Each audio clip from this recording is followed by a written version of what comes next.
Hey guys, it's finally here. Yes, finally Friday. Welcome to the Fox 5 Live Zone.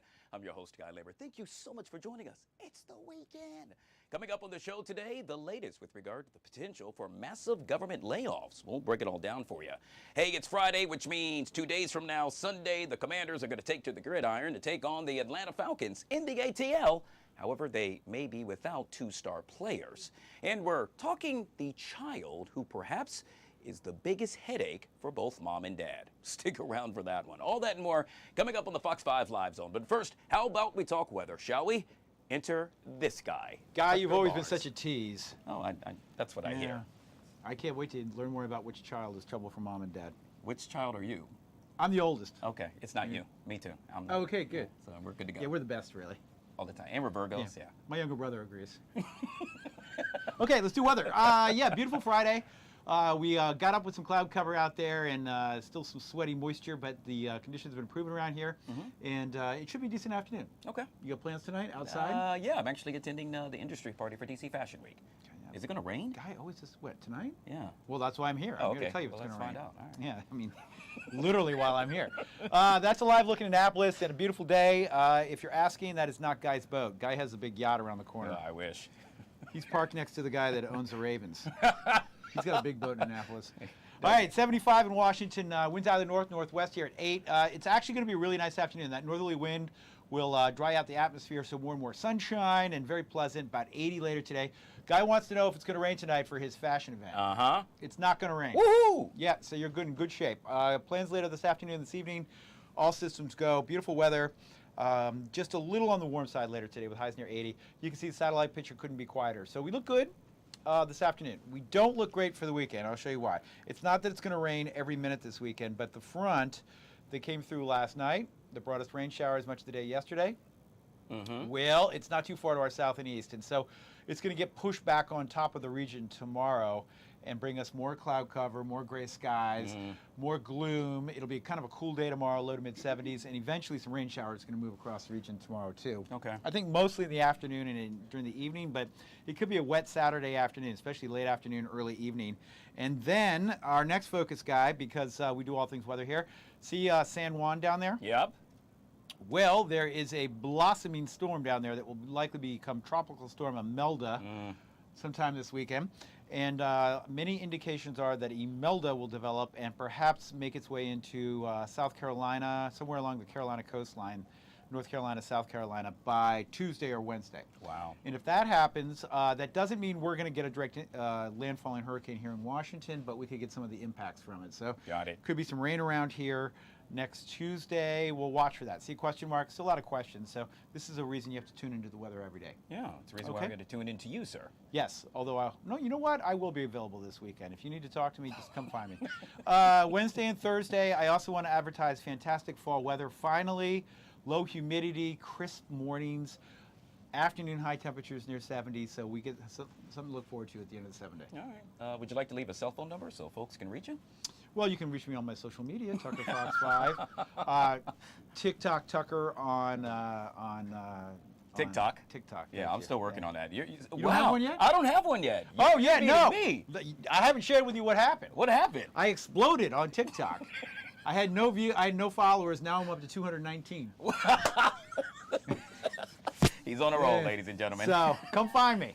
That's 219. TikTok Tuck. You know what? I'm going to do all the weather only on TikTok this weekend. Tucker Barnes, all things weather right here on the Live Zone. Guys, if you haven't already done so yet, make sure you download the Fox mobile app and take that amazing forecast with you on the go. All right, some of the stories we're following this afternoon. A Fairfax County mom speaking out after filing a complaint against the district's bathroom policy. She says her daughter feels uncomfortable in the girls' locker room at West Springfield High School, claiming a biological male student has been watching girls change for PE. Following last night's school board meeting, Republican nominee for Governor Winsome Earl-Sears voiced her support for the mom. Democratic nominee for Governor Abigail Spanberger's campaign also spoke out, saying she believes every parent should be able to trust that their child feels safe at school. Well, the FAA, now looking into a close call in Roanoke after a plane out of Dulles overshot the runway yesterday. The plane touching down too far down the runway without enough distance to stop.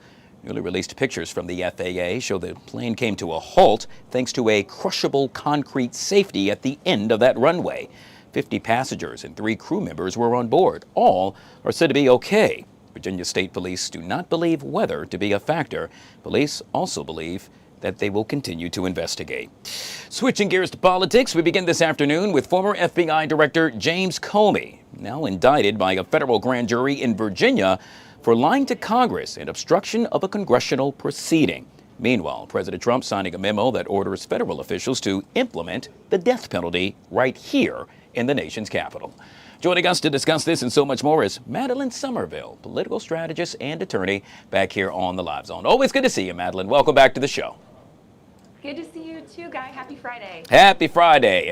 Not too happy for former FBI Director James Comey. President Trump, well, actually stating that he deserves what he gets. In this case, I'm making reference to him being indicted by a federal grand jury. He's accused of lying to Congress in obstruction of a congressional proceeding. But wait, there's more. Just hours ago, President Trump told reporters he expects other political opponents to be prosecuted. What do you make of all of this, Madeline? Yeah, so I took note actually of a post that he made on his social, which said that the folks like Comey, Adam Schiff, and Letitia James are, quote, guilty as hell, and that they deserve something that they did that was illegal, but for, quote, impeaching me twice and indicting me 5 times over nothing. So it feels a little personal. And if I were President Trump's lawyer, I would say, I'm taking your phone away and you can get it back when you stop making it difficult for me to argue things for you. Because now he's kind of just put his foot in his mouth in terms of the I'm not going against political opponents thing. And I think that might be a little bit difficult for his base to justify in the end. So what I think we'll see moving forward is more prosecutions. And I got to hand it to his base, actually, because they have been calling out clamping down on free speech, things like that. So, and, you know, Epstein files, hopefully they will do the right thing here too and call him out on this. And we're going to take a deep dive into this in just a minute, but I want to move, if you will, to President Trump signing a memo that orders federal officials to implement the death penalty in D.C. Now, the memo directs Attorney General Pam Bondi and U.S. Attorney for the district to seek capital punishment in, quote, all appropriate cases, end quote, in D.C. The president also calling the death penalty a deterrent and said it's part of his continued effort to make D.C. safer. This has ruffled a lot of feathers, Madeline. It has, and the death penalty has always been a really controversial issue. So again, from just a completely objective perspective, there's 2 primary issues here, and the evidence shows that the death penalty doesn't act as a deterrent. All the studies show that it's not working as a deterrent for violent crime, but it does actually encourage guilty pleas, and it encourages people to confess. Now, obviously, there are some false confessions that can happen with that, but when law enforcement uses it appropriately, it allows you to accomplish that earlier, which, you know, if somebody pleads out instead of going through a whole trial and wasting all those resources, wasting Americans' time, convincing them of something that's not true, right, in a whole court proceeding rather than just confessing to the crime, it makes sense. So I can certainly see the arguments for both sides on that one. Yeah, something that we'll have to keep a close eye on, yet again affecting the residents right here in the nation's capital. Speaking of the nation's capital, all eyes yet again back on Washington, D.C. Why? Well, the potential for a government shutdown only days away as congressional lawmakers remain at odds over funding the government beyond September 30th. Now, although Republicans control Capitol Hill and the White House, get this, Madeline, they need at least 7 Democrats in the Senate to join them to pass a spending package under the chamber's rules. It's the multi-billion-dollar question. Will this happen? Yeah, I think not, probably. Here's why.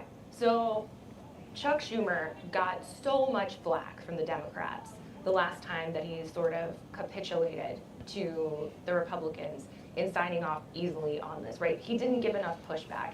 Look, ultimately, just like the Democrats in Texas had to come back and play ball, they're gonna have to come back and play ball here. I think that it's just a messaging issue with the Democratic base because they don't want to be seen as funding Trump's agenda. So it would be smart if the Democrats figured out something to do or to say in order to respond to this in a way that moves the needle, at least for Democrats, at least for their base, to get them, or not just for their base, but for swing voters too, to get them to be more trusted.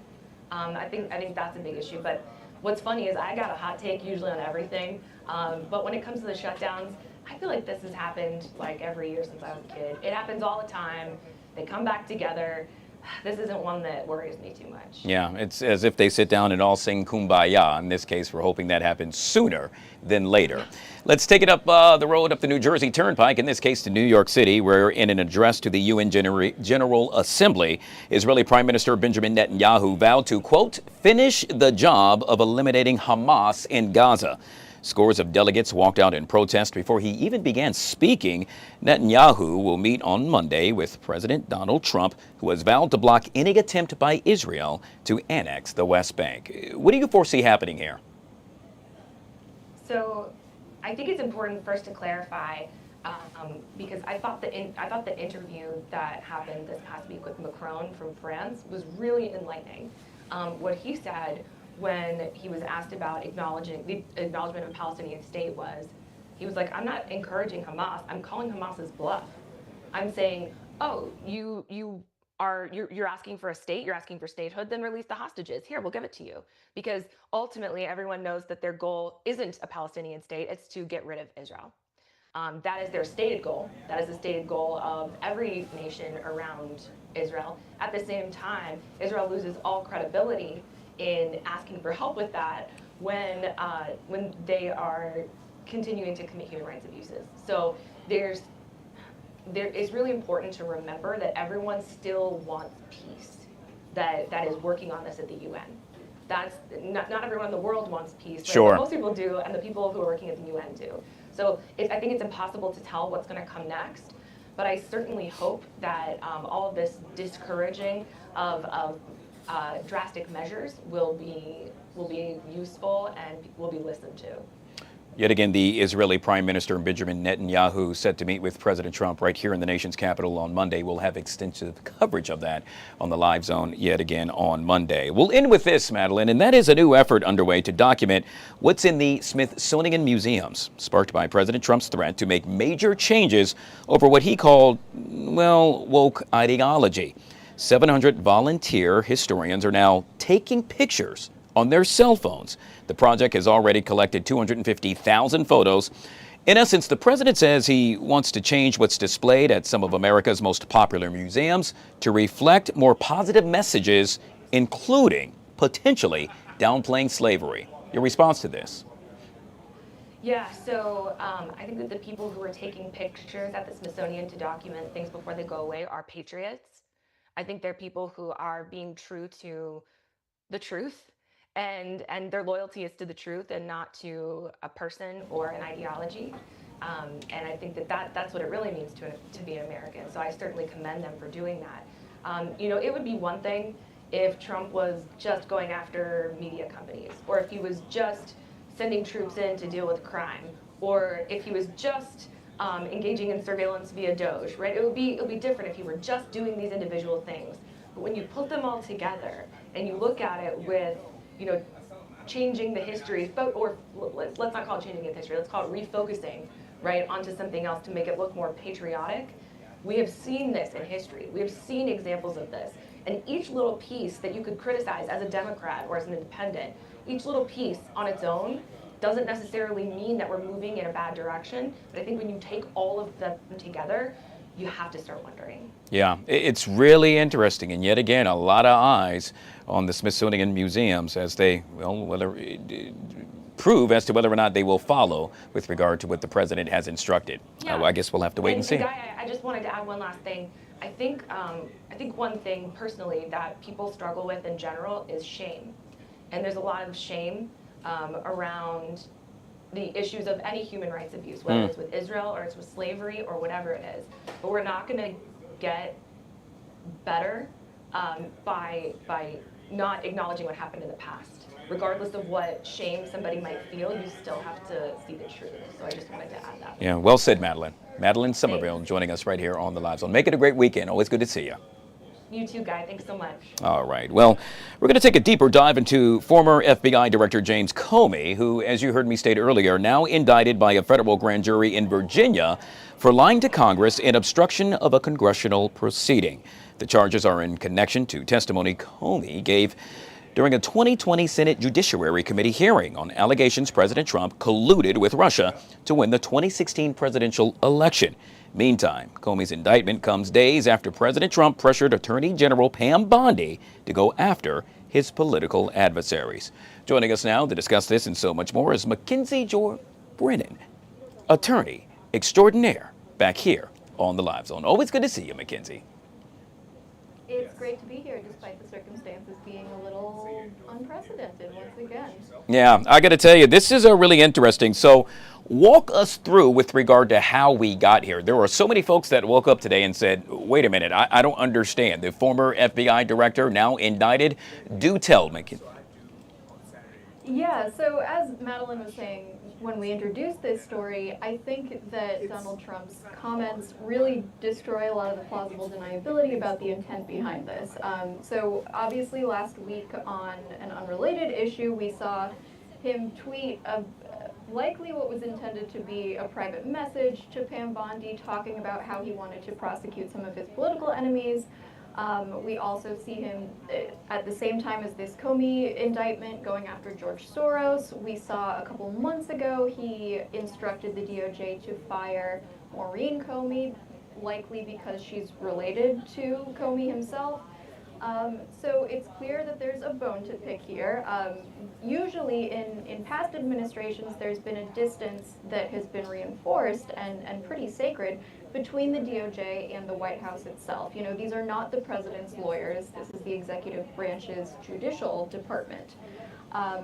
So we also see a lot from who is leading this prosecution. So Bondi took some excoriation from Trump because she refused to lead up this indictment. The statute of limitations was running out. So Trump appointed this fresh prosecutor who has never prosecuted a case before this one to lead the indictment charge against Comey. She's been in the office for less than a week. And the charging document itself, the whole purpose of a charging document is to tell a defendant about the charge. Exactly. Yeah. It's 2 pages. So that purpose isn't even being solved adequately in this indictment. You know, I'm really glad you touched on that, Mackenzie. That's one of the things I wanted to point out. The other happens to be that there are some who are saying that this is the first time in history, one, that a president has gone to this extent, but two, that the president has identified the guilty party first and then told the attorney general to find charges against that entity, if you will, or in this case, Mr. Comey. Is that correct? Yeah, absolutely, and that's a good way of putting it. Certainly the cart before the horse, and again, it really betrays the actions where there might have been a more defensible case to make, although I'd argue, you know, looking at the charging document, there isn't a whole lot of factual basis there, but for the point of argument, if you hadn't heard the president say these things ahead of time, be tweeting about them, also be going after other political adversaries, be so clear about why he's doing this, there could have been some more plausible deniability about was there some wrongdoing here. Now I think all of us look at it with a sense of take anything with a grain of salt because he's been very clear about his intentions here. All right, Mackenzie, so I know you don't have a crystal ball in front of you, but I have to ask, what happens next? For those of us who do not know how the legal process plays out, what should we expect to see sometime in the near future as this does play out? Yeah, the one piece that we can take some solace in is there's a saying that you could indict a ham sandwich, that the indictment stage of things tends to be the easiest because there's no rules of evidence at play. It's everything through the lens of the prosecution. You don't hear the defense's case, so it tends to be much more prosecution friendly than any other phase of a trial of any case of this nature. So even though we do have an indictment only on 2 charges out of 3, it doesn't mean that anything will come of this for Comey necessarily. There still will have to be a jury proceeding. I guess it's possible that there could be plea negotiations. It seems like given the animus here, they won't be likely to play ball on the DOJ side, but we'll see. Also, I think look to public opinion. The fact that this is so transparent, I think we could anticipate some public backlash, and that might urge the DOJ to back off a bit. Yeah, and with that being said, side note, will this be televised any way, form, or fashion? And I'm making reference to the actual case itself. I don't think so. Federal courts don't allow videotaping, and the DC Circuit is federal, so I don't think we'll see any of that play out, but I'm sure there will be a real interest in transparency for everything beyond the actual proceedings. I agree, concur as well. Mackenzie Joy Brennan, attorney and political strategist, actually, joining us right here on the Live Zone. Always good to see you, Mackenzie. Make it a great weekend. Thank you so much for having me. You bet. All right, guys, we're going to take a quick break. Hey, on the flip side of that break, some of the headlines we're following for you right here on Fox 5. We'll be right back.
All right, guys, back here on the Fox 5 Live Zone. It is now 22 minutes past the top of the hour. We're joined now with Saida Abbas, Fox 5 correspondent, streaming host, and reporter extraordinaire. I add a title to you every day. Yeah, the guy. Thanks for being so nice to me and making me feel so comfortable. I'm happy to be on your show again. Yeah, this is, we're wrapping up week one. So far, so good? Having fun? Yeah, 1 week down. It's Friday, so happy Friday. I'm sure you're excited about the weekend, right? Yeah, we're going to get to the weekend weather in just a minute. But first, some of the stories we're following for you. By the way, if you haven't already done so, make sure you log on to our website, fox5dc.com. I saw this morning, Saida, and that happens to be food insecurities with regard to, well, it's a big deal right here in the nation's capital. Yeah, in the Washington area, this is really sad. More than 820,000 people are at the lowest level of food insecurity. That's too many people. That means that's thousands and thousands of people in our area that are skipping lunch and meals just to be able to make ends meet. And when you hear the term food insecurity, you're like, someone's insecure of food, but no, that's basically someone who can't afford to eat food, and it's basically impacting people, families that have children, communities of color, low-income households. These are the groups that are impacted the most. And right now, Guy, people are even taking money out from their 401k plans, from their savings to try to, eat something. And that's just, sometimes we don't think about what other people are going through. But right now, with layoffs and people being out of work, food insecurity is just, a big issue in our community. And the numbers are so alarming, climbing about 75,000 each year, 75,000 people. And that's too many hungry people. Yeah, I'm so glad you touched on that. Look, we all have problems, not to stand on a soapbox, but we all got problems, right? For me, it was dealing with traffic this morning. But to think that someone is having a hard time just putting food on their table, not only for themselves, but for perhaps their family, Yeah, you really got to rethink that. And so, gosh, it's such a terrible story, and hopefully something that we can see the light at the end of the tunnel eventually. Yeah, and being a parent, if you're not able to put a meal on the table for your little kid, just imagine that's a little child going hungry to school or going to sleep without a warm dinner. And it's just so sad to feel that and to see it happening. And the fact that some people are, thinking about, going on vacation and some complaining about how, they weren't able to buy the best outfit when other people, like you said, you have to think about it with a perspective that some people aren't even able to afford food right now. All right. Well, we'll have to definitely keep that in mind. Yet again, latest with regard to that on our website, fox5dc.com. All right, we're going to go from food to coffee. And in this case, I happen to be a Dunkin' Donuts type of guy, but apparently I guess we're talking about Starbucks. That's right, guys. Starbucks is doing a lot of layoffs right now. About 900 people will lose their jobs. So this is happening in the U.S., in Canada, and in February, they actually let go 1,000, and 100 jobs. Wow. And the CEO is saying all of this is being done to redirect money to the stores. And it just goes to show how everybody is cutting back right now. Like, you would think that Starbucks is doing great, but even near our station, I mean, I think somebody told me that one is going to close down now. The one right next door to us? Yeah, that's right. Wow. Our producer Jim told me that. And if you think about it, you're a Dunkin' person, and there's only two types of people. But right now, I guess like a lot of people are Dunkin' people because Starbucks is doing closures again after the February layoffs. So layoffs here, layoffs there, both here in the U.S. and in Canada. So that's something to be mindful about. Yeah. Well, gosh, our hearts and sorrows, if you will, go out to all those who are experiencing a layoff. No one wants that to happen. I will say this, though, with regard to Starbucks, I am still trying to learn that language. It's like a whole nother language with them. I can't even be. I thought it was a small, and then they said, no, it's a tall. You know what I'm saying with regard to the size? I'm lost. I don't know. Just give me a coffee. Thank you. Cream and sugar. Yeah, keep it simple. Just a drip coffee, a cold brew. Just keep it simple, please. Yet again, on our website, fox5dc.com. Okay, let's talk luxury bags, shall we? In this case, Coach bags. Oh, wow, you bought props. Yes, I did. So this is a Coach bag. Coach right now is having a bit of a moment on TikTok. So a lot of stars like Anne Hathaway, Tracy Ellis Ross. This is a big one. Bella Hadid. She was seen wearing this bag. This is the Coach Brooklyn bag that I have right here, and it's 100% leather. So Coach was really big, as we know, in the 2000s with fashion. Yeah. And then, I mean, it's a very classic brand, but right now it's experiencing a form of resurgence, and people are calling it, especially nowadays, affordable luxury. And a lot of times people buy these like really $1,000 bags that might not even be genuine leather, but a lot of people don't know that Coach is 100% leather, and a lot of people are wearing it on social right now. Gen Z is really having a moment with this. Okay, so affordable luxury. That $1,000 is affordable luxury? No. Okay, so some of these Coach, so we're talking about like Louis V's and stuff like that. So people are paying like thousands for those, but these are in the hundreds. Like you could get a nice Coach bag for like $300. Oh wow, okay, that's still out of my price range. But okay. Hey, whatever floats the boat. It's not in the thousands. All right, we'll move on and wrap up with weather. We got a chance to chit chat with Tucker Barnes earlier, and apparently today A-okay, but maybe not for the rest of the weekend. Well, waking up yesterday and waking up today, it's like night and day. Yesterday was so chaotic. I mean, I had people that were heading out the door. There was so much rain, downpour traffic, accidents. That was a big one yesterday. So you're going to experience a bit of relief when you're walking out the door. And what a perfect time. It's Friday. People are going to have such a great time. When they're going to work, they don't have to worry about getting wet and fixing their hair. So this is just amazing, great news for us here, right, Guy? And they don't have to worry about messing up that Coach bag of theirs. Exactly. Well, you're the one who's going to this glamorous fashion show. I'm not. Yeah, well, all I have is my Coach bag. I'll have to stay dry while I do so. Saeed Abbas joining us with all things we're covering for you. Yet again, you can log on to our website, fox5dc.com, for the latest. Appreciate you. We're going to take a quick break. Hey, on the flip side of that break, let's talk football, shall we? John Booty, former NFL player, stopping by to tell us what we can expect from the Commanders as they take on the Falcons this upcoming Sunday. We'll be right back.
I can't hear you, guy. For some odd reason.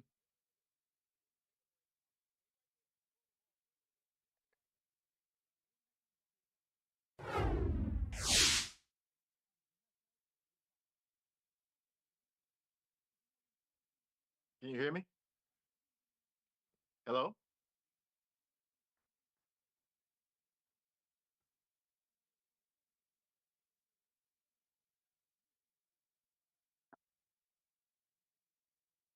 Okay.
Going into one there, the whole system just crashed, so I'm not able to get to you. I can't, you won't be able to hear me.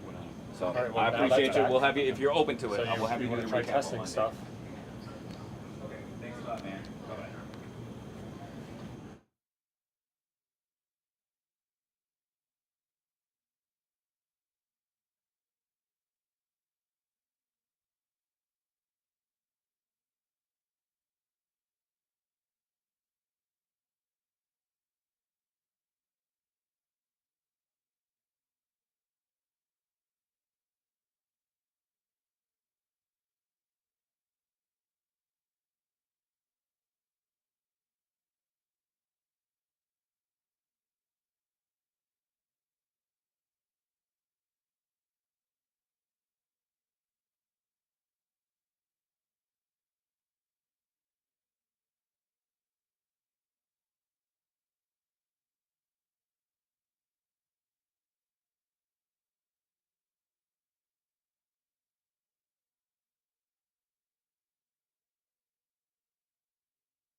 All right, guys, back here on the Fox 5 Live Zone. We'll get to the Commanders momentarily, but in the meantime, let's talk a little lights, camera, McCarthy.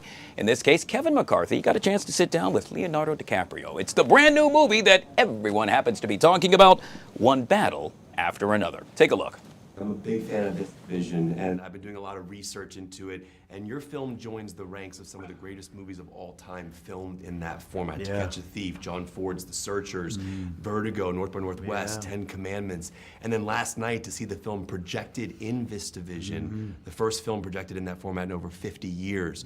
But what's beautiful about the format is that the immersion that comes from it, the technical services, the emotional. As that film goes through the camera horizontally, it's a larger quality image, 8 perf versus 4 perf. And I was curious for each of you what it means to be filmed in that format, knowing the legacy of movies that have been shot in that before. And what do you think it does for immersion in terms of emotion for the performances?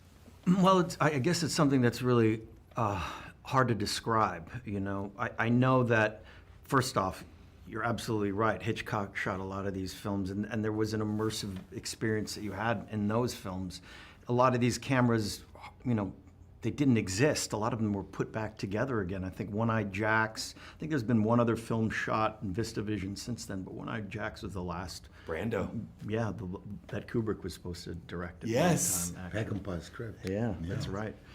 But, you know, it was very important to Paul, and, you know, more than any of that, I think he did this as a throwback to those cinematic giants, those epic films that we've seen from the past, and giving audiences that communal, tangible, sort of tactile experience that, you know, in today's age we're so inundated with content.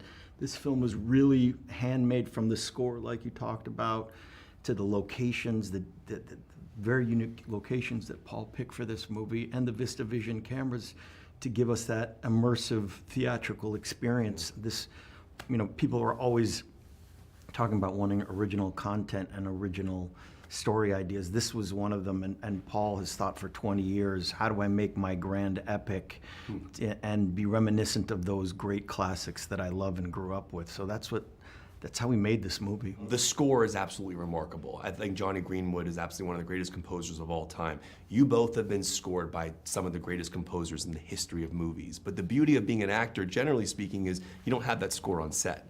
It comes in post-production. I would imagine there's an emotional element that you have as an actor when you see your performances set to music.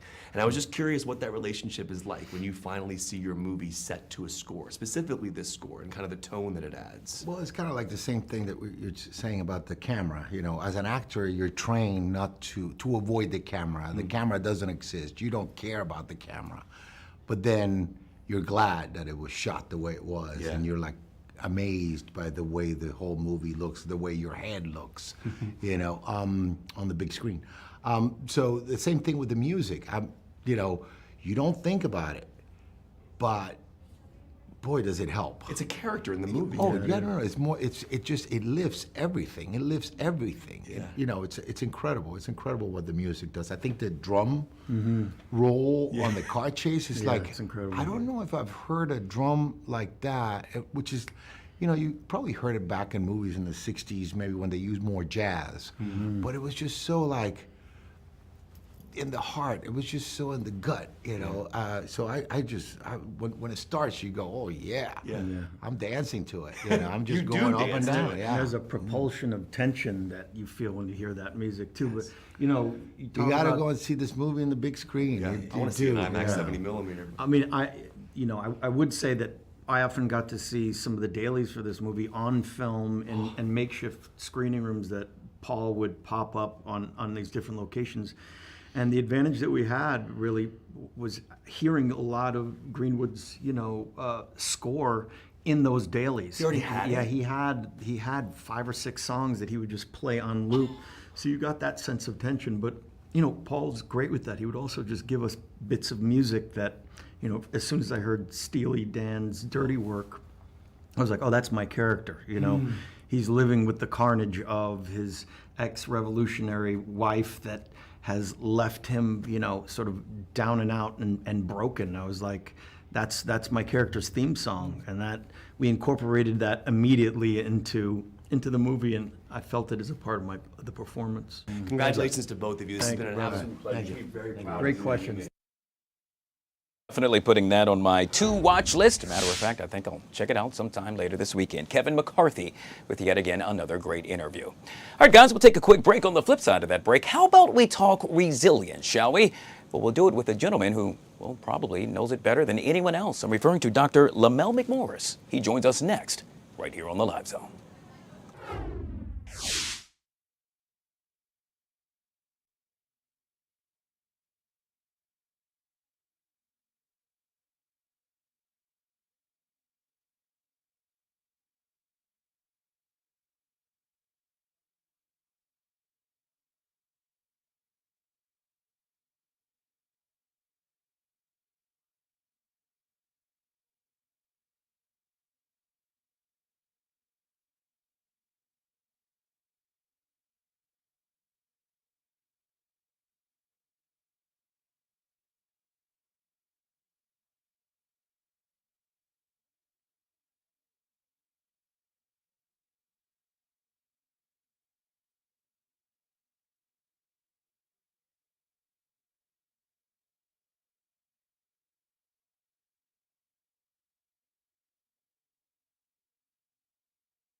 All right, guys, back here on the Fox 5 Live Zone. You know, in a world filled with challenges, resilience is the key to not just surviving, but thriving.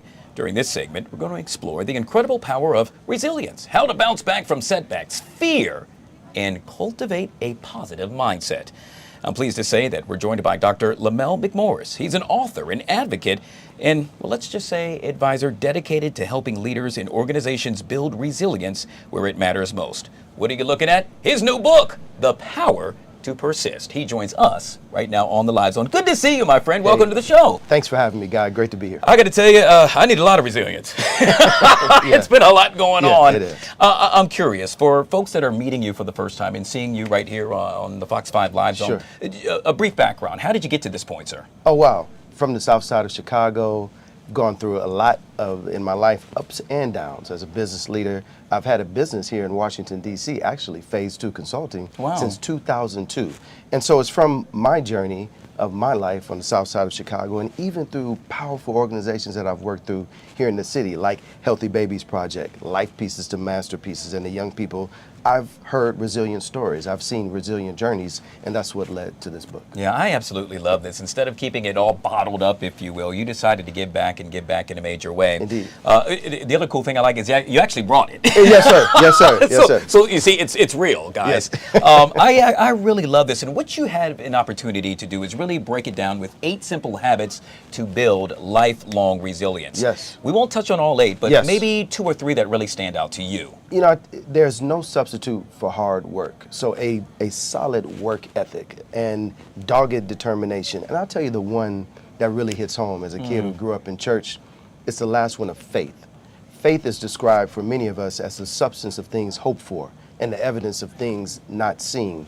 But that can seem like some abstract out of the box. It's, Guy, when you and I come to understand that we are the subject of things hoped for and we are the evidence of things not seen, that gives us an attitude and a mindset that allows us to persevere and be resilient. Wow. I gotta ask, how do you get to that point? So many of us wake up on a daily basis, and I'm thinking, not myself, but I'm thinking about the moms and dads that are right now facing financial hardship. Absolutely. I'm thinking about, they're trying to figure out how they're going to put food on the table. Absolutely. Not only for themselves, but for their entire family. I'm thinking about those that perhaps just lost a job. I'm thinking about those that are dealing with health. I can go on and on, Indeed. but yet again, some way, somehow, you, sir, are saying you must stay resilient. No doubt about it. Listen, the book came about because I was asked the same question. How do you keep going? Why don't you stop? It's a journey. This is not one book that solves everything. These are habits that once we embrace them on a consistent and daily basis, we build up this attitude and this aptitude to be resilient. Yeah, I love it when I get a chance to say the proof is in the pudding. It just is. kind of rolls off the tongue a little bit. But I'm saying that because I'm pretty sure the proof is in the pudding with regard to some of those who have read the book. I'm a storyteller, and I love to hear stories as well. Perhaps you can share a story with us about someone you've encountered that read the book and said, you know what, I didn't know I could get to that light at the end of the tunnel, but because I read that book, that happened. I had a chance to meet a young lady by the name of Anna Diego in Atlanta. Her mom was killed in a tragic car accident. And so not only is she the older sister now of her younger siblings, but now she is mom. How Anna has embraced this task with an attitude to take care of her siblings. I had a chance to meet a father in Atlanta whose wife died of an illness. Not only is he a single dad, but he now has responsibility to work every day and take care of his children, to go through this tragic loss of his wife. These stories, getting nuggets from these individuals and learning from them their why and their reasons to continue, these are the stories that make up this book and get us to this point. Yeah, it's interesting when I get a chance to have an author on. I always love doing it, and I'm going to pose a question that I always pose. But in this case, I really like this because you're helping people. You're making a difference. It's about making really a positive providing impact. them with let's say the blueprint, if you will, to move forward. With that being said, yes, your favorite chapter and why? It's got to be the one about attitude, which kicks off the book.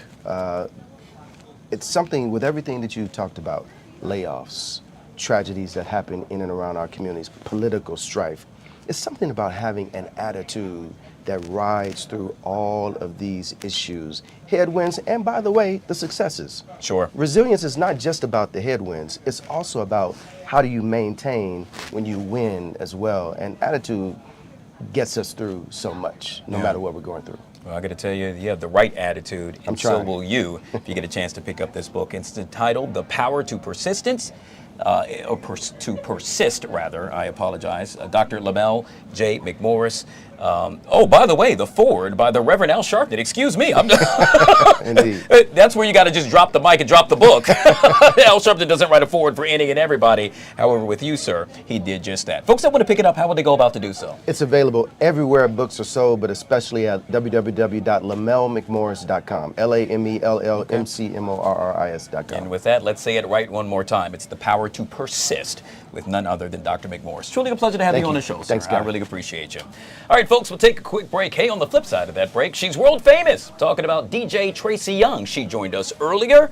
Wait until you hear what she had to say. You'll see that next, right here on the Live Zone.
All right, guys, back here on the Fox 5 Live Zone. We were just 4 minutes away from the top of the hour. So today, a very special day. Earlier today, I got a chance to, well, say hello to a longtime friend. I'm referring to the world-famous DJ Tracy Young. Who is she? Well, you should probably already know. Excuse me, not only did she DJ Madonna's wedding, but she won a Grammy with Madonna.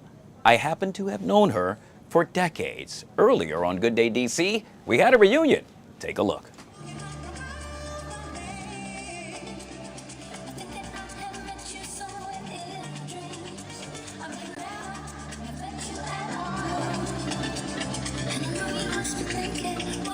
We don't have time to run down all the accomplishments, so let's just say Grammy-winning DJ, pop music powerhouse, and Arlington, Northern Virginia native. Tonight, Tracy Young bringing the beats back home to Crush Dance Bar. Unforgettable night on the dance floor. She stopped by Good Day DC. You just met her before the break, of course, and we were talking about reunions earlier and the fact that you and Michael Yo have known each other for 25 years. So we had to bring in Guy Lambert. Why, Guy? You guys go back too. Yeah, what? Maybe not 25, 20?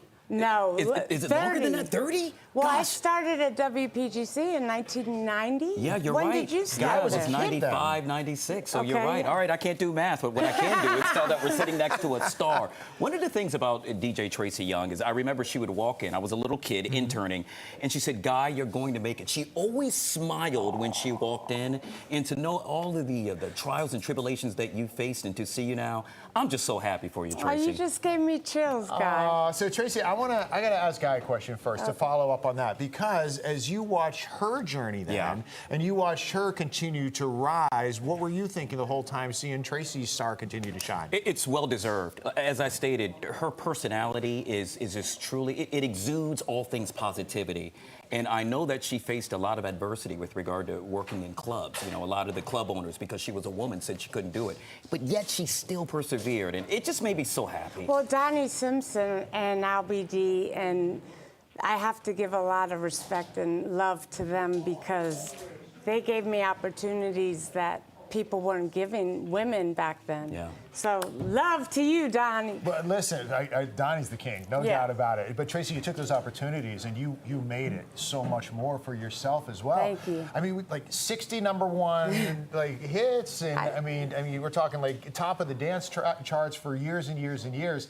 Here's my question: you are the remix queen, right? Can you just hear a song as it is, or are you always hearing something that can make it a little different, a little better? There actually are songs that I feel don't need a remix. So actually, I have a fun fact. Diana Ross wanted me to remix Ain't No Mountain High Enough.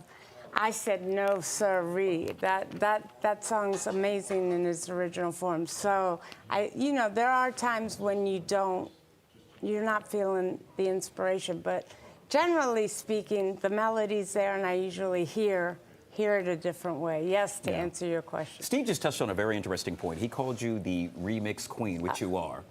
100 years from now, someone is going to say, remix! To know that your name is aligned with the word remix, not only that, but queen. What does that mean to you? Oh, you know, it's, I'm blessed, Guy. I mean, we come from the same place, the rise up, the come up, walking up the ladder, and I'm just blessed. I'm super grateful. This industry is not easy to continue growing and evolving and staying true to what you love and being a true artist. And I have to say I'm blessed. I'm humbled and I'm grateful that I can still come to work and do the only thing I know how to do, which is music. We were just talking about the evolution of music and how it's just changed over the years. And you know, when we all started out, we still had vinyl on the turntables, right? And not just for effect, but that was practicality, right? It's the only way that music was coming out that you could do. To DJ, things have changed now. Things have advanced. But now you get a chance to still do a big show like you're doing in DC tonight. Do you still have that same passion for it because it's still music no matter what format it might be in? I still get nervous. Really? Remember I used to get so nervous I would be shaking. Is that why you would smile so much? To smile through the nerves? Maybe. No, I've always smiled. I smile when I cry. But no, I just, I'm generally a happy person. But I get nervous, and every performance, like I said, Stephen, I just feel so blessed to be doing what I love. I don't know how to do anything else, so this thing has got to work. You know what I mean? So I got to ask you, when you talk about the nerves, all right? If you're doing a show, you're doing an event, maybe you know 2-3 people in the crowd, that's one thing. You do Madonna's wedding, or you do Lance Bass's wedding. You know who is there in that crowd. Are the nerves the same, or is it different? I think nerves are nerves. Yeah, it's the same feeling, but preparation will. That's how you cure that. That's why she's a star. You just have to prepare and be ready, and because you're gonna be nervous. I've learned that I'm gonna be nervous. So the only way to kind of tone that down a frequency is to prepare. I love it, and I tell you what, I mean, the results speak for themselves, no doubt about it. I'm glad you can reconnect with Guy. I'm glad you can reconnect with Michael Yo. I mean, we're so glad that you're here today. Crush Dance Bar tonight. Go check it out. Follow Tracy online if you'd like to as well. There's the Instagram, but check it out tonight at Crush Dance Bar. I don't know, our executive producer might want you to remix our Good Day theme. We'll see if we can do something with that. Madonna's got new music, I heard. So Oh, maybe. We'll see what we can do with it. Tracy, it's just such an honor to have you here. Thank you so much, and welcome home. I love being home. This is where it all started. So big shout out to DC, Maryland, and VA, baby. How cool is that? Yet again, DJ Tracy Young joining us earlier on Good Day DC. Just so proud of what she's been able to do. All right, we'll take a quick break. Hey, on the flip side of that break, let's do a little celebrity dish with the birthday girl. Asia from Magic 102.3 joins us next, right here on the Live Zone.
All right, guys, back here on the Fox 5 Live Zone. It is now 6 minutes past the top of the hour. Time for a little celebrity dish. And today is a very special day. Why? Because, well, it happens to be someone's B-Day, and B-Day in a major way. You get a chance to check her out on your radio each and every weekend. I'm referring to Asia from Magic 102.3. Happy birthday, Asia. Thank you. Good to see you. I'm so excited. It is my birthday. Yes, good to see you too. All right, we're going to talk about your birthday festivities in just a second, but first let's do a little celebrity dish, shall we? In this case, we're going to kick it off with, well, the world famous Cardi B, proving that, hey, just like most of us, she can be petty. In this case, we're making reference to her new boyfriend, or I guess now well-timed boyfriend, Stefan Diggs. Cardi, who's expecting a baby with Diggs, caused a lot of drama with fans earlier this year when she removed all of her photos with him on her IG, leaving some fans at the time to speculate if the pair were still together. Cardi says, finally responding to it all, hey guys, I'm just like you. I'm just really dramatic. What say you, Asia? Well, Cardi is a Libra, and so we kind of do that. We can delete and block you in like 30 seconds without even thinking about it. But then, she probably felt a little guilty and added it all back. So, yeah, I don't expect, Cardi never surprises me, like ever. Yeah, it's just really interesting to see that, that I love it that she's just like you and I. Well, I can't speak for you, but just like me. Sometimes you just got to be petty. And to your point, yeah, I think those that have that birthday during the time of the year, they could be a little petty, Asia. What say you? We can. Yeah, I am.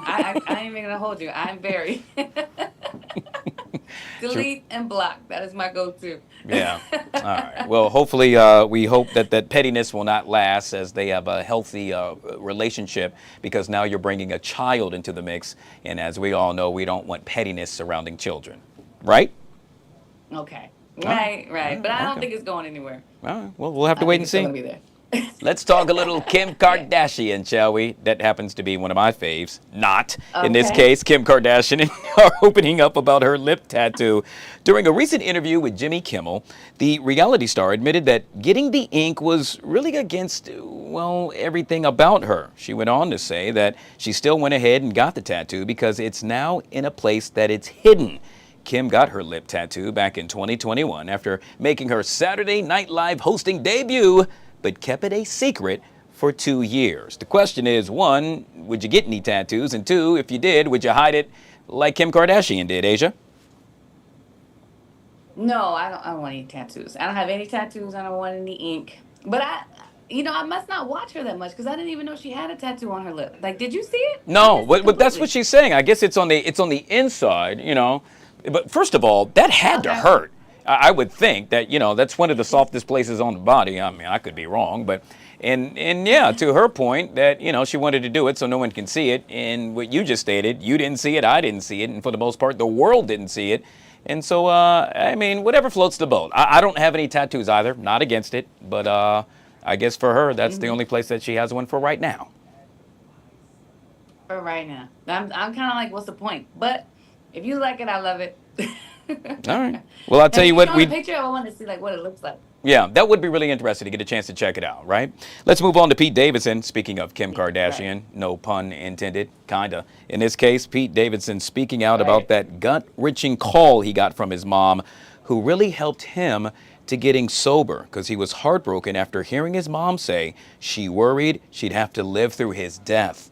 Now, the comedian and actor dove into the difficult conversation on a recent podcast, stating that his mom, who goes by the name of Amy, said to him at one point she is terrified of turning on the TV one day and learning that her son died because of his addictions. I got to tell you, this really pulls at the heartstrings.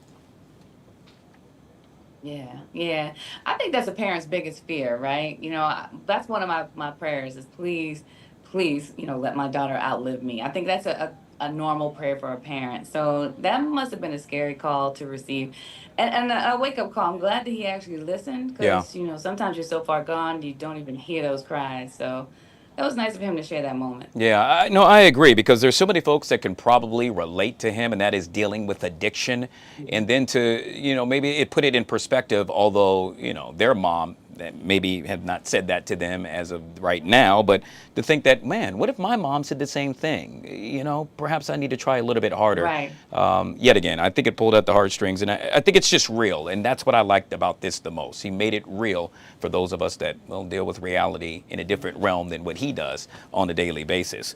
We'll end it with this, Asia, and that happens to be one of my favorite football players. Why?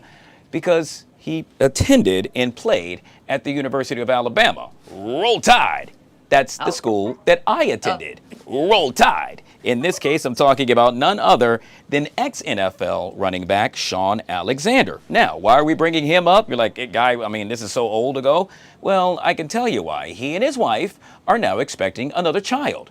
Their 14th child, Asia. I didn't stutter. 1-4, 14. I got to tell you, it sounds like they have a very happy marriage. Yeah, well, or they do what the other people did back in the day. They just didn't watch any TV or go out. They didn't have any activities. But what I love about this couple is that they are doing it together. You know, we see the celebrities with 10 and 14, 15 kids, you know, the Nick Cannons, the DMXs, the Eddie Murphys of the world. But these two are doing it together. I love that whole love and unity thing, that big family. We haven't seen that in a really, really long time. Like, you know, that was a formula back in like 50s, 60s. Everybody had about 20 kids.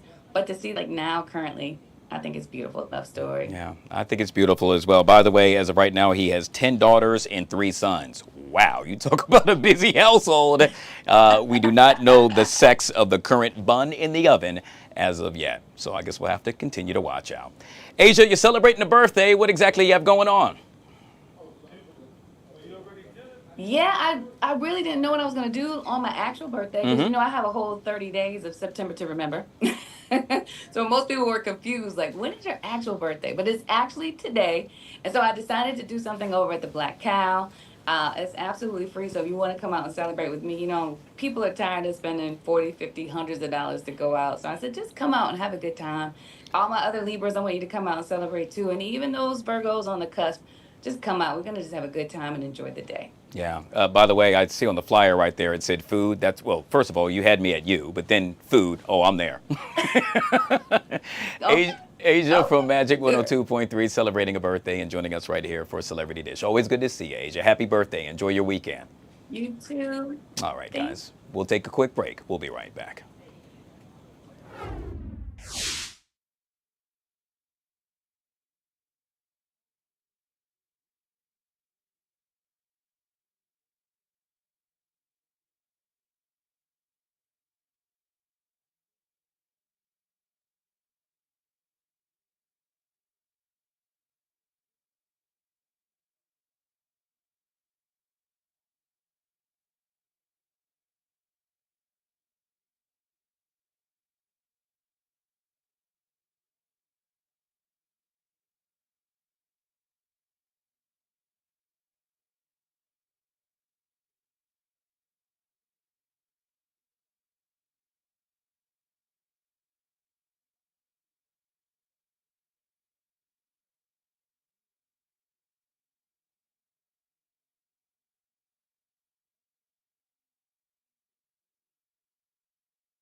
All right, guys, back here on the Fox 5 Live Zone on a Feel Good Friday. Why? Because Annie Mae is sitting right next to me. I always smile when that happens. I love Guy. Well, thank you. I love being on this show. Can't you feel the love on this show? Can you feel? Don't do that. There's a longer story behind that. There is a longer one. Oh, gosh. All right, let's get to our Friday Talkers. These happen to be some of the stories that you, my friends, are discussing at home and or online and or social media and or at the water. I could just go on. And or. Yeah. All right, we're going to kick it off with the new words added to the dictionary, Annie Mae. Apparently, a couple of, well, 5,000, forget a couple, 5,000 new words to the dictionary added this year, including doom scroll, which we're going to talk about in a minute, but I had to actually look that up. Oh my god. Dumb phone, I had to look that up as well. I don't even know what that means. I can tell you that one. I don't know what WFH means. You're going to have to tell me that. that. Work from home. Okay. Cold brew, Riz, I know that. And hard pass, one of my favorites, the dad bod. Yeah. Do you have a personal experience with said dad bod, or are you ripped? I think I'm, well, okay. I feel like well, you're ripped. I don't know why. Well, yeah, I used to be, but we're working You're like, here. stay with that. Stay with I'm that, trying please, to. forever. I'm trying to. I don't understand why they put words that like are like phrases. I don't understand. Like, I don't need a phrase defined. That's why there's an Urban Dictionary. I get that. Like, what is this? Merriam-Webster Dictionary. Yeah. What is it? Yeah. I understand why they're trying to like be hip and all. But these are like phrases. They're not words, right? You're defining words in the English language. Like, and these are the combination of words, which is why it kind of confuses me. Yeah. Like, Riz like is basically just charisma. Agreed. Half. WFH is an acronym. And what does work that mean home. again? Work from home. Oh, and that's like a huge thing, obviously, since like COVID, because like people like work from I home. thought Like, it was kind of like WFH. WTF. But No, but it makes sense why you Yeah. would think that. But like, you don't need to define WTF in the dictionary. Yeah. What was the other one? There were a Can couple you other ones. please tell all of our viewers what the heck doom scrolling is? Oh, doom scrolling is like when you're on your phone and you're on TikTok and you just like for hours. Really? Like where you just go on your phone So for what's hours the and you're just doom doom part? scrolling. Meaning it's you just should like be you fall, productive? like you know the term like when people say they like fall into a rabbit hole. Got it. Where you like fall down this like deep thing where you're on guys, girlfriends, sons, cousins, dogs Instagram photo. Like that's doom scrolling Yeah. where you're so deep you're like where did I even begin with this? Right. For hours. Okay, well, I'm guilty of that. Yeah. Big time. And you're like, oh, how did I end up on this page? And you have to hit back like 12 times. 'cause you're I like, start with pizza, and somehow I end up that we're being invaded by aliens. So Yeah. I don't know how I get there. there so. you go. That's the definition of doom scrolling. Okay, well, yeah. guilty as charged. There's- Hey. And apparently we needed it defined. So All right, well, it's now in the dictionary. If you don't understand still, Yeah. that's on you. Hey, Thank let's you. move to credit scores in Gen Zers. And you know what? I have some empathy for Gen Zers. Apparently, well, they're not doing too well in the credit score arena. The average credit score for a Gen Zer happens to be 676, which is well below the national average of 715. Financial experts say this is truly concerning. Some factors include pandemic spending, student loans, and poor money management habits. Now, it wasn't until maybe 5, 6, 7 years ago that I really had a good credit score. So for years, I was somewhat struggling with keeping that credit score up. Not now. 800s, baby. 800s, baby. Do you want to know something embarrassing? What's that? I don't even know how to look at my credit score. What? I don't know what my credit Annie score is. Mae, I don't even know how to look at The it. best person when it comes to money I management. am you very don't know good your with my credit score? finances. I don't even know how to get there. I don't even know what it is. I don't know what's good. I don't know what's bad. And I guarantee you, like there are so many other people my age that don't even know where to check it, where to find Wow. it. Well, you don't have to worry because you and I. That's for buying a home, right? Well, buying a home, getting a credit card with a low interest rate, I don't have a buying credit a card. car, leasing a car. I don't have a credit card. Even when you, let's say, rent an apartment, they're going to pull your credit to see if you are somewhat reliable. I just like send in like what I make, and they're like, okay. They're like, okay, that's fine. Check. It's need what to is it sign like up with 3 what you times get. the whatever? Yeah. Isn't it like 3 times the whatever? Basically, so you can pay it. Right. I don't even have a credit card. Wow. I'm not nor do planning. I haven't bought a house. Okay. These are all things that like. I Do should me a know, favor probably. over the week, and you're going to be surprised. People are gonna absolutely obliterate me too. No, I'm like, I don't I'm think so, so. like, But sorry. you should do. I mean, it's not a bad thing. I mean, come on. Like, I know your money management skills, and they're If it's immaculate, fine, so. if it's fine, it doesn't matter. Yeah. But you have to sometimes like get a credit card or something in order Yeah. to develop credit. So even though you're like I'm a picture credit card perfect- hater. I am a credit card hater. Like I understand the benefits, but I just know so many people that like are irresponsible with it. Yeah. And me, I'm spending money that I have with the debit card. Yeah. I'm not spending money I Okay. don't have. Well, I guarantee you don't have a 676, which is low. Yours Okay. is probably way Better than higher. that? So Got yeah, it. yeah, Got it. You'll be fine. It's not a bash Annie Mae thing. Let's move on. Speaking of which, are you the first child or second child? I'm the first child. I thought I was going to know exactly I was where gonna I was get you going on that with this. one. In this case, a new study came out that says, hey, the problem child with the typical family happens to be the second child. Never Annie the Mae and I are first. the first child. Get this, scientists now have identified which child is likely to cause all the ruckus while at home. The reason being it's the second child. It's called the second child syndrome, in which the second born feels overlooked, hence they lash out and not only cause chaos at home, but in society as a whole. My brother's the second child. My brother was the problem child growing up. Not anymore, though. Not anymore. I was never the problem child. I didn't really do much. Yeah. Like, I didn't do anything crazy. And I'm the first child. I think you just kind of like, you're the one who like leads the family almost in a way. So it's like, I followed all the rules. The rules all changed for him. It was not fair. But you know what's funny? And well, I won't. You shared when we first met. You shared with me a personal story about your brother, and it was funny. I won't share it because that's between you and I. But I don't think I shared one with you about my sister. I'm the oldest as well. But yeah, I can relate. They're somewhat a little different. Oh yeah. He always was getting into trouble. And I'll Same say with he's my always getting sister. into trouble. I wasn't really when I was younger. Now I get in more trouble than I did back then. So I'm like, oh, the roles have reversed. The things you learn when you hang out with us here on the Live Zone. Annie Mae with our Friday Talkers right here on the LZ. Good to see you. Thank you. Bye. We'll be right back.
Mic's going up. 5, 4, 3, 2. All right, guys, back here on the Fox 5 Live Zone. So they call it a part of the American dream. I'm referring to home ownership. Yeah, you know about that, right? Well, in this case, the Neighborhood Assistance Corporation of America happens to be spearheading an event known as Achieve the Dream. Guess what? It's taking place now through Sunday on the campus of Bowie State University. The multi-day program connects prospective homebuyers with resources, counseling, and workshops that will really make home buying a reality for each and every one of YOU. Don't let me tell it. Joining us here to do just that is Mr. Bruce Marks. He is the founder of the Neighborhood Assistance Corporation of America, and Mr. Randy Lewis. He is the CEO of Block Shoppers and founder of the Building Generational Wealth Expo. Gentlemen, welcome to the show, and thank you so much for coming on. Thank you for having us. Yeah, but of course, Bruce, we'll begin with you, and I got to tell you, this is not only needed, but I am so glad you're doing this because you are literally changing lives. I'm thinking about home ownership, and once upon a time, it used to be easier said than done. And I'm curious now, what happen to be some of the big barriers, if you will, with regard to home ownership?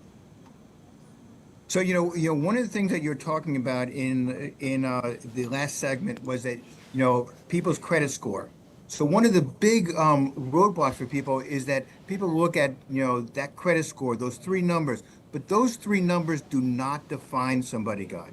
So what we do at NACA is people have the best mortgage in America. No down payment, no closing costs, no fees, at a below market fixed rate.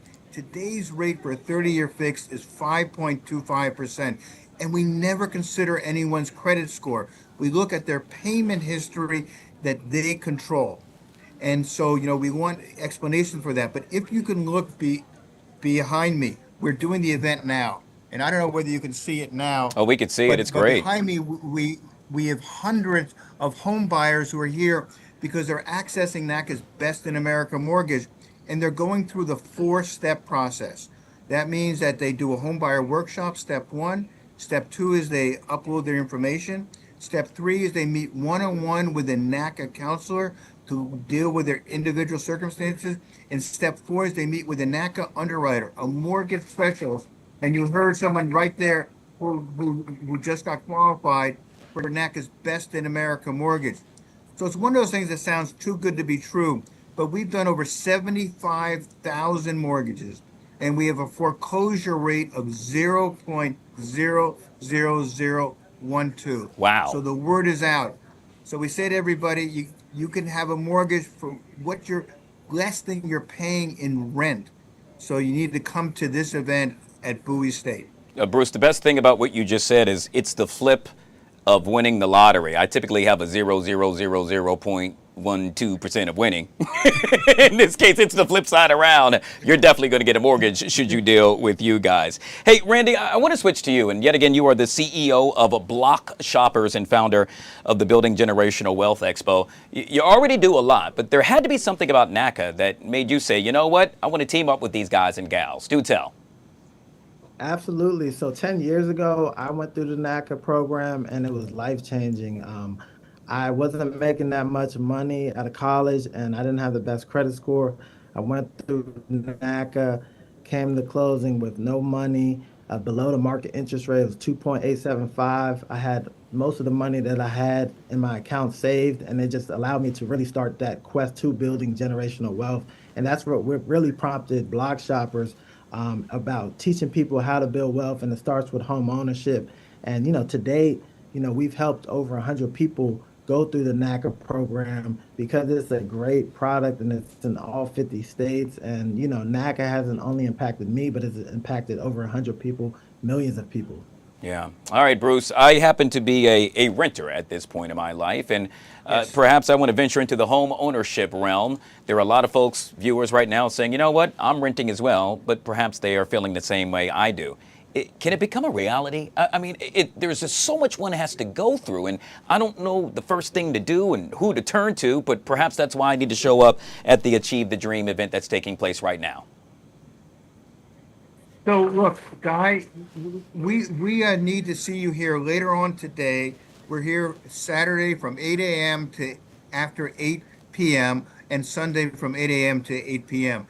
We don't turn anybody away. So you need to come here because it's, we've got a track record of unbelievable success, and people should be able to have a mortgage payment less than they're paying in rent. And so we have $20 billion of this Best in America mortgage. And factually, we can say it's the best mortgage in America because we are regulated in all 50 states. And the regulators have said to us, NACA is the only entity that can say it has the best mortgage in America. And we're the largest HUD certified counseling agency. We do over 30% of the counseling in this country and do it at the highest standards. So, you need to come here, and anybody that wants to be a home owner needs to be here as well. And so we have closings that are going on right now. So it sounds, so I say to anybody, you have an obligation to your family, to your children, to come here so you can not only generate wealth, but control the house and your property. Yeah. So this is the place to come. And we have an unbelievable track record over 40 years. Look, we've done over 75,000 mortgages. We have a foreclosure rate of 0.00012, about 1/100 of 1%. So we do it the right way through comprehensive counseling and the best mortgage in America. Yeah, Bruce, do me a favor real quick. I know you have the phone or whatever in front of you. I want you to pick it up and so we could see behind you. I saw it a little bit earlier, but I want the viewers to see it as well about how you have several different booths to which they can actually pay a visit to and find out what they need to do. Oh, there we go. Wow, look at that. So if you can see that this is what's going on right now. So right now people are doing the individual counseling. And what I'm doing now is I'm showing someone who's actually closing on their home. So guys, if you can see that, let me show you. Okay, guys, wave to everybody. They're actually closing on their home now. And it's actually in DC. You can see here that we're doing the counseling and we're underwriting the mortgage at the same time. So this is the place to come. We don't turn anybody away. So, you come here, we'll see you, and there's hundreds of people here already, but we're waiting to see many, many more, thousands of people over the next couple of days. And we just came back from Jacksonville at Edward Waters University, where we helped over 6,000 people go through this program. So it's the real deal. Bruce, we're going to wrap up with Randy in just a second, but before we do so, make sure you tell that couple that happened to be closing that all of Washington, D.C. perhaps, and if that's the case, millions and millions of people now want to congratulate them on the closure of their brand new home. So make sure you relay that message to them. As you do that, Randy, we'll wrap up with you. And in this case, you have been based here in the DMV for quite some time. This is something obviously you could see making a change for that one person that is still teetering on the fence as to whether or not he or she should show up yet again at Achieve the Dream taking place on the campus of Bowie State University. What would you say to that person? Get here now. I know there's CBC week. There's a lot of events going on, but from 8 a.m. to 8 p.m., come here. I'm a living testimony. There's people that can do it. You need to take that first step. To build generational wealth is through home ownership. That's the foundation. Why not come through NACA and be able to buy a home with a below the market interest rate, have all the money in your account still saved up, and be set to live, a great life and have your money intact, and just come out. It's a great program. Take advantage of an opportunity. NACA is an opportunity, and it's here for you guys. Good. Yet again, we have been speaking with Bruce Marks, founder of NACA, and Randy Lewis, CEO of Block Shoppers and founder of the Building Generational Wealth Expo, both of which kind enough to join us right here on the Live Zone. Truly appreciate you guys. Enjoy. All right, we're going to take a quick break. Hang on the flip side of that break. Producer Chris joins us. One of my favorite segments, What to Watch. That's coming up next, right here on the Live Zone.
All right, guys, back here on the Fox 5 Live Zone. Two things real quick. I just got a text from my mom. She said, okay, what's taking so long? This is my favorite segment. She wants to see producer Chris do what to watch. And then two, thank you, sir, for allowing me to borrow Jim. Emmy is on vacation. Jim, can you do an overshot, a headshot real quick? Pull it up. I want folks to see it. No, he said, okay. He doesn't want to play nice today. We'll see him tonight. Don't worry. Okay. Well, Jim is normally on Chris's show. But he's got a long day ahead of him today. All right, sir. It's the big moment. What should we watch this weekend? So I just want to start with a show you can't watch. And I know that sounds a little weird, but it was actually supposed to premiere today.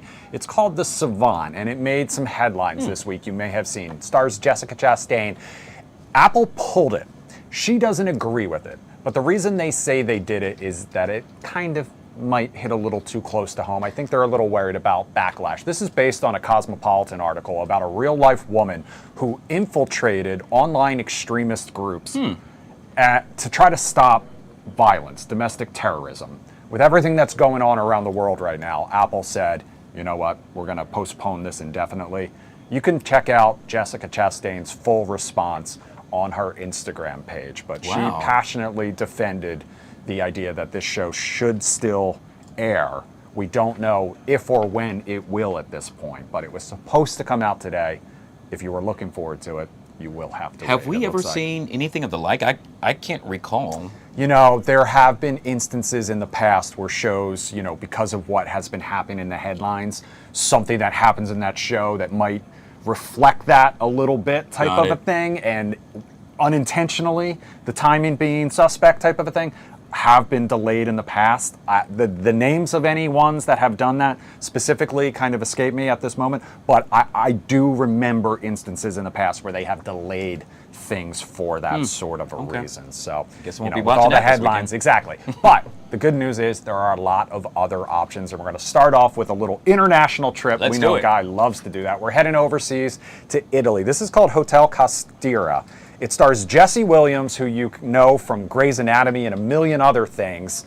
Not bad to look at either. I mean, we're talking beautiful scenery and a beautiful man. This is on Prime Video. He plays a half-Italian former Marine who is now a fixer at a luxury hotel in like Positano, Amalfi Coast area, who was kind of doing favors for guests, while at the same time he's investigating the disappearance of one of the co-owner's daughters. She's been missing for about a month.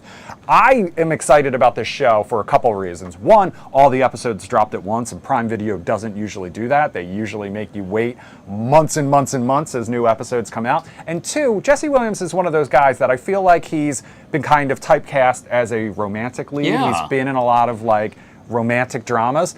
We haven't really seen him do action in recent memory, and so I'm kind of excited to kind of see this side a little bit. So like I said, you can check that one out on Prime Video right now. You know I have Prime, so it's, every time you come on, I'm worried that, for example, I don't have Disney. I'm like, please don't let it be Disney. Please don't let it be Disney. So I can now watch this over the I have weekend. some non-Disney options for you. Don't worry. Okay, so that's our first new series. We have a couple of other ones as well. We're going to go back to Apple TV Plus now for season 5. Season 5 of Slow Horses. This is Gary Oldman. It's like a spy drama / slight comedy. He's not great at it. I think Gary Oldman must have the most fun he's ever had in his career with this show, because they keep cranking out seasons of this. And I believe it's already renewed for 2 more, even though the showrunner who has been involved in the creation of the show and the first 5 seasons is leaving after this season. So we'll have to kind of see what happens next. But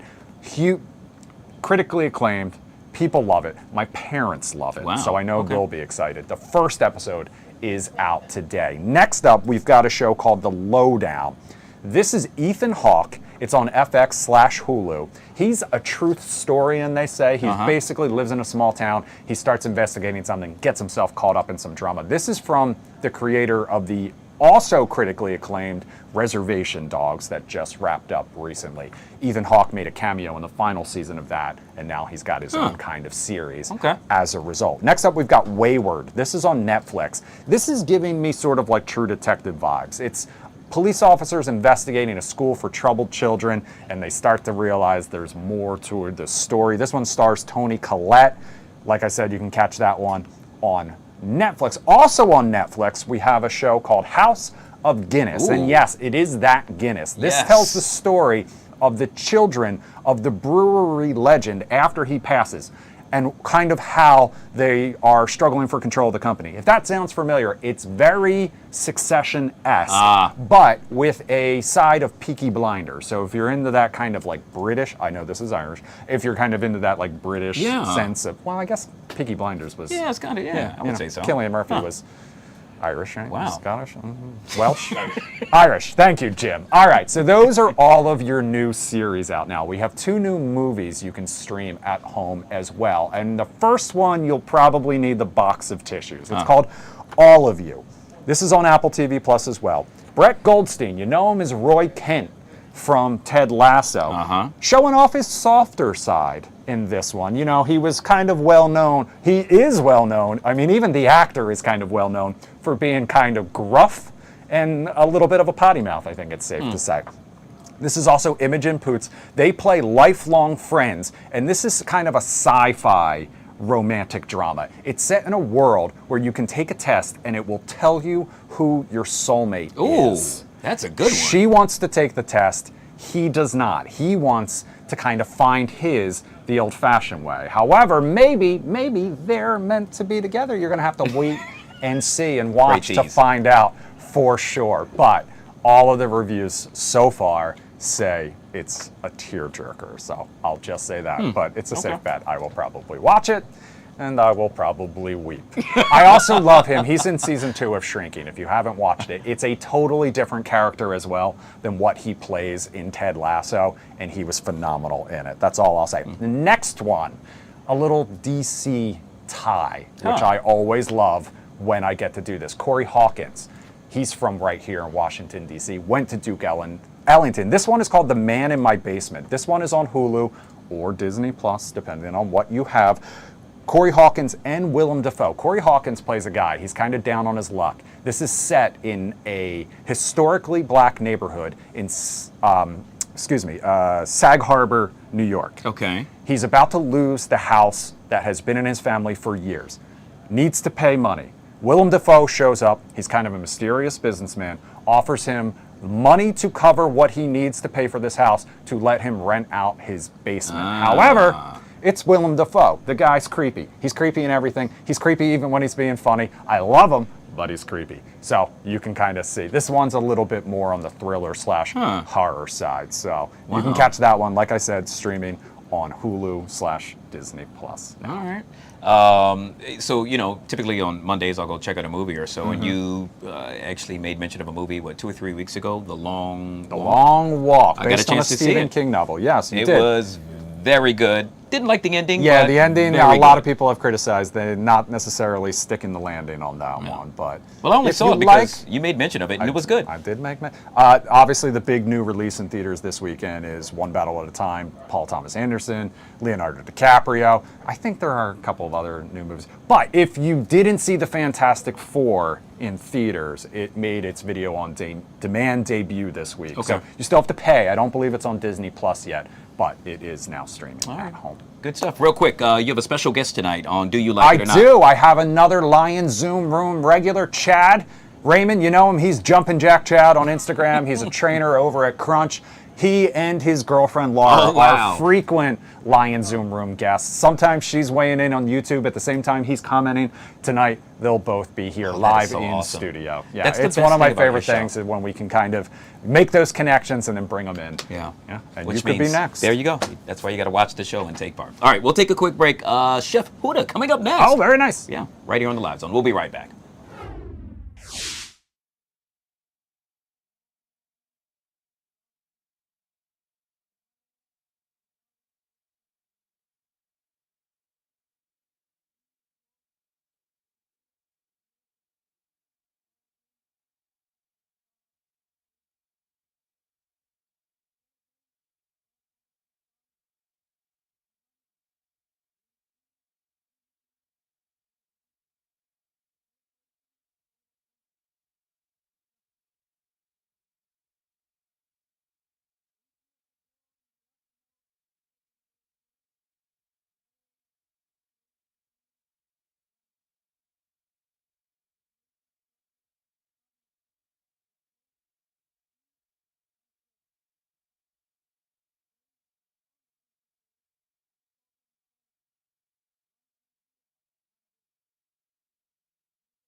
All right, guys, back here on the Fox 5 Live Zone. Let's wrap up the show with a little fun, shall we? And I'm a little jealous because typically when I get a chance to speak about Chef Huda, well, I get a chance to see her live in person. However, in this case, well, she's taking her talents on the road in a major way. Well, not really, just right down the street from where we're based. In this case, we're talking about the Congressional Black Caucus's Foundation Annual Legislative Conference. It's the taste of the ALC, and Chef Huda joins us right here on the LZ. Always good to see you, my friend. Welcome to the show. Good to see you. We miss you here. You have to come join us next year. Definitely plan to. I got to get out of the studio. Anywhere you're at, I know that's the place to be. One, because you're such a great person, and two, because of all the amazing things you do with food. For folks that are, dear God, hearing about this for the first time, do tell. What's to be expected today? So, Taste of ALC, we started this 7 years ago. This is 7th annual, and we're so excited. We get to bring food and culture to the Congressional Black Caucus Foundation's annual legislative conference. This year, we had some amazing chefs. We do demos from Wednesday, Thursday, and Friday. Today, we have Chef Anthony Thomas.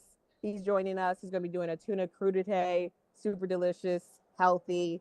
And we also have the incredible Wanda Durant joining us. She has become a regular. She's joined us a couple years. We're very grateful for that.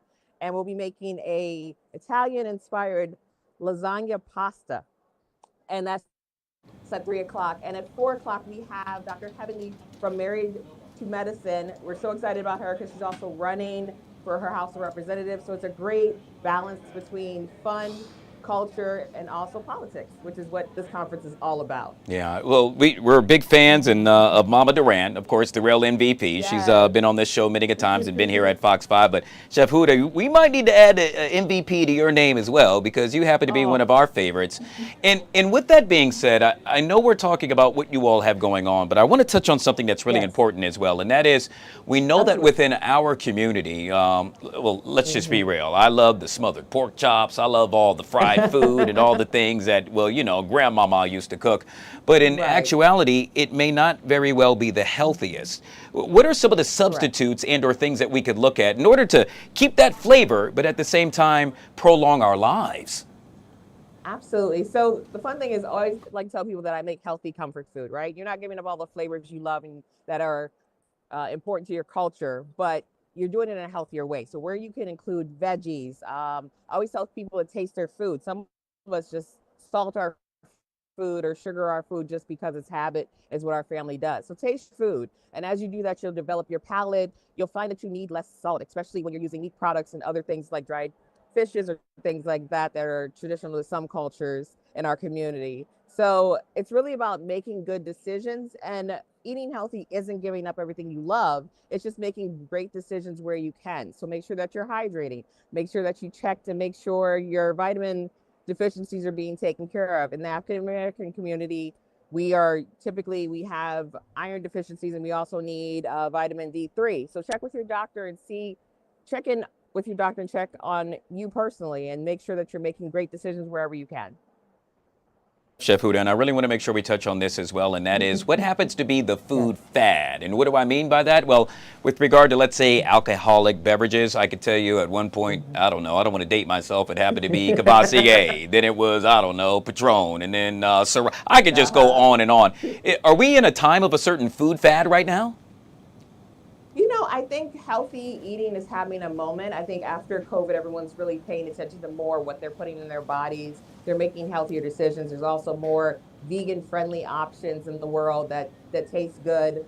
So I think people are more self-conscious about their health, which is important because you have to take care of yourself. Just like on an airplane, if you can't take care of yourself, you're not going to be around to take care of anyone else. So I think we're in that moment where food's important and people are really paying attention, and I'm excited about that. All right, well, we need to pay attention to you. Yet again, let's sell it. We're talking about the Taste of ALC. It's getting underway in, just about 9 minutes or so. And who's going to be there alongside you? So yes, at 2 o'clock, we have the amazing chef Anthony Thomas. He's coming to make a delicious tuna crudité. At 3 o'clock, we have the real MVP, Wanda Durant. She's going to be making a lasagna pasta dish, which is all the flavors of lasagna with some nice veggies. And it's a stovetop dish, so it's simple and easy. And then we have Dr. Heavenly at 4 o'clock. And of course, we're making shrimp and grits, my famous dish for her. All right. Well, yet again, she's known as Chef Huda, but I call her my MVP, and she joined us right here on the LZ. I truly appreciate you doing this for us. Absolutely. Thank you for having me. You bet. All right, guys. We'll take a quick break. This is the Fox 5 Live Zone. We'll be right back.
Enter this guy. Guy, you've always been such a tease. Oh, that's what I hear. I can't wait to learn more about which child is trouble for mom and dad. Which child are you? I'm the oldest. Okay, it's not you. Me too. I'm Oh, okay, good. So we're good to go. Yeah, we're the best, really. All the time. And we're Virgos, yeah. My younger brother agrees. Okay, let's do weather. Yeah, beautiful Friday. We got up with some cloud cover out there and still some sweaty moisture, but the conditions have been improving around here, and it should be a decent afternoon. Okay. You got plans tonight outside? Yeah, I'm actually attending the industry party for DC Fashion Week. Is it going to rain? Guy, oh, is this what, tonight? Yeah. Well, that's why I'm here. Oh, I'm here to tell you well, it's going to rain. let's find out. All right. Yeah, I mean, literally while I'm here. That's a live look in Annapolis and a beautiful day. If you're asking, that is not Guy's boat. Guy has a big yacht around the corner. I wish. He's parked next to the guy that owns the Ravens. He's got a big boat in Annapolis. All right, 75 in Washington. Winds out of the northwest here at 8. It's actually going to be a really nice afternoon. That northerly wind will dry out the atmosphere, so more and more sunshine and very pleasant. About 80 later today. Guy wants to know if it's going to rain tonight for his fashion event. Uh-huh. It's not going to rain. Woohoo! Yeah, so you're good in good shape. Plans later this afternoon, this evening. All systems go. Beautiful weather. Just a little on the warm side later today with highs near 80. You can see the satellite picture couldn't be quieter. So we look good this afternoon. We don't look great for the weekend. I'll show you why. It's not that it's going to rain every minute this weekend, but the front that came through last night that brought us rain showers much of the day yesterday, well, it's not too far to our south and east. And so it's going to get pushed back on top of the region tomorrow and bring us more cloud cover, more gray skies, more gloom. It'll be kind of a cool day tomorrow, low to mid 70s, and eventually some rain showers going to move across the region tomorrow too. Okay. I think mostly in the afternoon and during the evening, but it could be a wet Saturday afternoon, especially late afternoon, early evening. And then our next focus guy, because we do all things weather here, see San Juan down there? Yep. Well, there is a blossoming storm down there that will likely become Tropical Storm Imelda sometime this weekend. And many indications are that Imelda will develop and perhaps make its way into South Carolina, somewhere along the Carolina coastline, North Carolina, South Carolina, by Tuesday or Wednesday. Wow. And if that happens, that doesn't mean we're going to get a direct landfalling hurricane here in Washington, but we could get some of the impacts from it. So got it. Could be some rain around here. Next Tuesday, we'll watch for that. See, question mark, still a lot of questions. So this is a reason you have to tune into the weather every day. Yeah, it's a reason why I'm going to tune into you, sir. Yes, although, no, you know what? I will be available this weekend. If you need to talk to me, just come find me. Wednesday and Thursday, I also want to advertise fantastic fall weather. Finally, low humidity, crisp mornings, afternoon high temperatures near 70, so we get something to look forward to at the end of the 7 day. All right. Would you like to leave a cell phone number so folks can reach you?